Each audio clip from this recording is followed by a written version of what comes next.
Topic का नाम लिखिए बच्चा, AC circuit containing capacitance only. अब देखो बच्चा, अगर आपके पास एक ऐसा सर्किट है जिसमें कैपेसिटेंस सिर्फ है, मतलब कैपेसिटर है, कैपेसिटेंस है का मतलब क्या है, कैपेसिटर है। एक आपके पास ये कैपेसिटर है, इसको आपने एक एसी सोर्स से ज्वाइन किया हुआ है, यहाँ से करंट आई जा रही है, तो ऑब्वियसली यहाँ पे पॉजिटिव करंट, यहाँ पे पॉजिटिव चार्ज ड्रॉप करेगा और यहाँ पे नेगेटिव चार्ज स्टोर हो जाएगा। तो कैपेसिटर के अंदर ये चार्ज जाके स्टोर हो जाएगा। तो अब हमें पूछा गया है कि इसका फेजर डायग्राम कैसे बनाएंगे। तो you know EMF is equal to क्या फॉर्मूला होता है बच्चा, बोलो, E naught sine omega t, yes और नो। अब हमें क्या चाहिए, इसमें हमें करंट निकालना है, हमें क्या करना है, करंट निकालना है। तो voltage V is equal to क्या होता है formula, Q upon C। Capacitor के अंदर देखिए वोल्टेज, तो you know Q is equal to C into V। आपको करंट चाहिए, I is equal to you can write dQ upon dt। यहां पे V क्या है, V ही यहां पे EMF ही यहां पे पोटेंशियल है। तो यू नो डिफरेंशिएशन ऑफ, ठीक है, Q के जगह में क्या लिख देंगे, CE। You know differentiation of C into E का फॉर्मूला क्या था बच्चा, बोलो, E naught sine omega T. Clear है, C and E not is constant, differentiation of sine omega T. अब साइन ओमेगा टी का डिफरेंशिएशन क्या होता है, कॉस ओमेगा टी। तो C E not cos omega T into omega. तो इसको कैसे लिखेंगे, E naught into C omega into cos omega t, yes और नो। अब इसी को और थोड़ा सा मैनिपुलेट करो बच्चा, I is equal to omega upon 1 upon sorry omega upon 1 upon, अब देखिए ये क्या है, E naught into C omega है ना।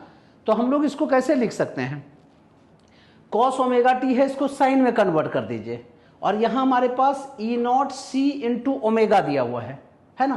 तो E naught upon 1 upon omega C अगर कर देते हैं तो सेम आ जाता है। अब कॉस को कैसे लिखेंगे, यहां पे साइन, बताइए, omega t plus pi by 2, yes और no. Sine omega t plus pi by 2 is equal to plus cos omega t, क्योंकि सेकेंड क्वाड्रेंट में है। अब तुमको कहा सर प्लस क्यों लिया, माइनस क्यों नहीं लिया, क्योंकि इसमें इंडक्टर में ऑलरेडी हम लोगों ने नेगेटिव ले लिया था, और जो भी डेरिवेशन हम लोग करेंगे वो सर्किट देख के करेंगे ना।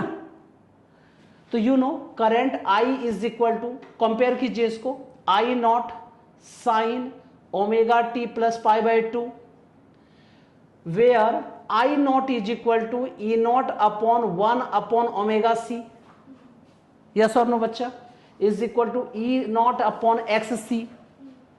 What is the XC, capacitive reactance, माना resistance offered by the capacitor. किसी कैपेसिटर को अगर आप चार्ज दे रहे हो तो वो जो अपोज करेगा चार्ज लेने के लिए, उसी को क्या कहते हैं, कैपेसिटेटिव रिएक्टेंस। तो you know XC is equal to 1 upon omega C, ठीक है। अब इसको और भी कन्वर्ट कर लीजिए, omega is equal to 2 pi upon capital T, और 1 अपॉन कैपिटल टी को फ्रीक्वेंसी कहते हैं, तो 2 पाई FC। अगर डीसी सर्किट है, if there is the DC circuit, तो डीसी सर्किट की फ्रीक्वेंसी कितनी होती है बच्चा, बताओ, 0।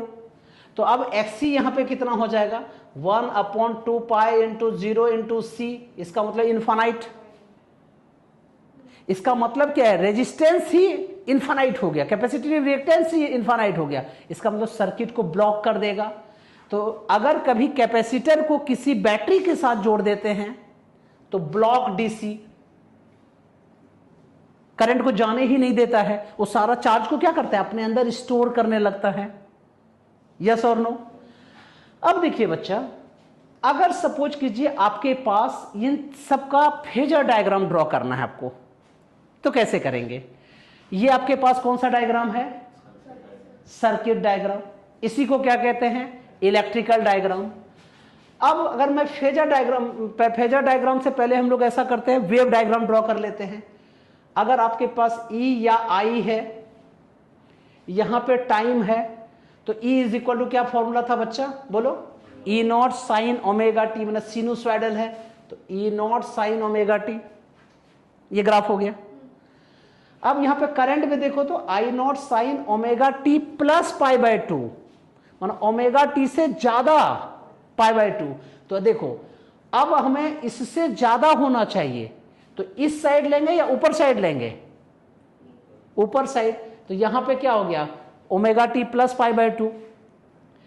अब यहां पे देखिए इस तरह से, तो इसका मतलब क्या है कि इसमें वेव जो है पाई बाय 2 एंगल से इंक्रीज कर गया।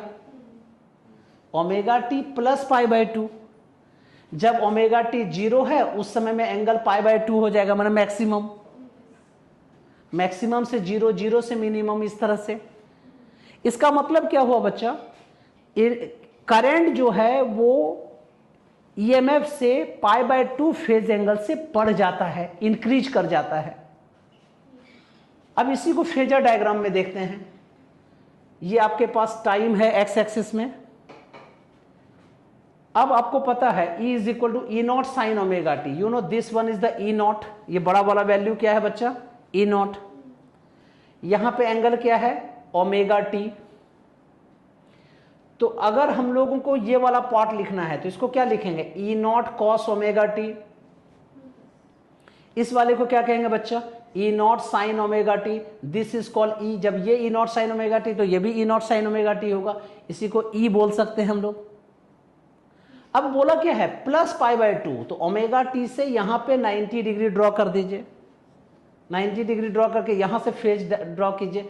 अब ये जो E नॉट है उससे तो छोटा होगा करंट ना, क्योंकि E नॉट को जब इससे डिवाइड करते हैं तब I नॉट आता है। तो इसका मतलब ये बड़ा जो बनाया था ये गलत था। इसको क्या करेंगे? थोड़ा छोटा बनाना पड़ेगा। जितना बड़ा ये है उससे थोड़ा सा छोटा बनाना पड़ेगा, मैग्नीट्यूड कम हो जाएगी। अब ये देखो बच्चा, ये ओमेगा टी है और यहां से यहां पाई बाय 2 है, तो ये टोटल एंगल कितना हो गया? Omega t plus pi by 2। Yes और नो? ये वाला वैल्यू क्या है? ये इसको क्या बोलोगे? यहां से यहां तक क्या बोलोगे? I not. तो ये वाला पार्ट यहां से लेकर यहां तक छोटा वैल्यू तक, मान लो ये है, ये छोटा वैल्यू, यहां तक जो वैल्यू होगी हम इसको क्या बोल सकते हैं? यहां से यहां तक इस छोटे वैल्यू तक को क्या बोलेंगे? यहां पे I not cos omega t plus pi by 2। Yes और नो? इस कंपोनेंट, इसमें परपेंडिकुलर कंपोनेंट में ये क्या बोलेंगे? यहां से यहां तक में क्या बोलेंगे इसको? बोलो। I naught sine omega t plus pi by 2। This is called I।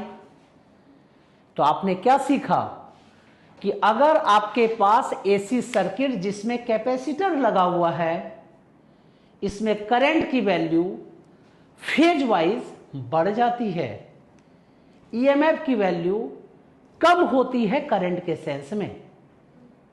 Clear है? आपको 3 चीजें याद रखनी है। पहली बात, E is equal to E naught sine omega t होता है। अगर कैपेसिटर है तो उसके लिए क्या होगा बच्चा? I इज इक्वल टू, बोलो, I naught sine omega t plus pi by 2। XC is equal to क्या होगा? 1 अपॉन ओमेगा सी। ये 3 बातें याद रखनी है। 2 बातें एक्स्ट्रा याद रख लीजिए कि XC is equal to 1 upon 2 pi FC। अगर डीसी सर्किट है तो F की वैल्यू 0, तो XC इन्फाइनाइट हो जाएगा, मतलब करंट ब्लॉक कर देगा। ये इसका फेजर डायग्राम है, ये इसका वेव डायग्राम है, और वो इलेक्ट्रिकल सर्किट है। तो कभी भी घर में बैटरी के साथ कैपेसिटर मत लगाना। कहने का मतलब है कि बैटरी से मोबाइल चार्ज मत कीजिएगा। क्या करेगा? ज्यादा से ज्यादा करंट कंज्यूम कर लेगा, आउटपुट उतना नहीं देगा। क्लियर है?